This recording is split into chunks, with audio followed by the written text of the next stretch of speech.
ఏ retired ఉద్యోగినైతే retirement రోజే కార్లో కూర్చోబెట్టి చెక్కులు అప్పచెప్పి ఇంటికాడ సన్మానం చేసి పంపాలని చెప్పి కేసీఆర్ మాట్లాడి చూసినావా? ఇవాళ రిటైర్డ్ ఎంప్లాయీ సంవత్సరమైన 2 సంవత్సరాలు రిటైర్మెంట్ బెనిఫిట్స్ వస్తలేవు.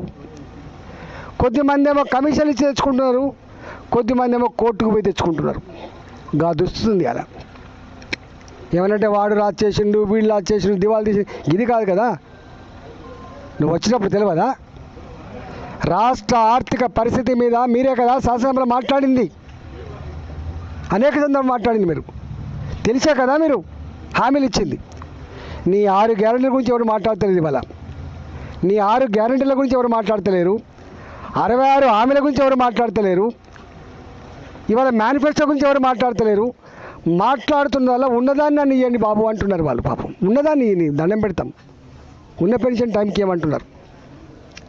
ఇది దుస్థితి.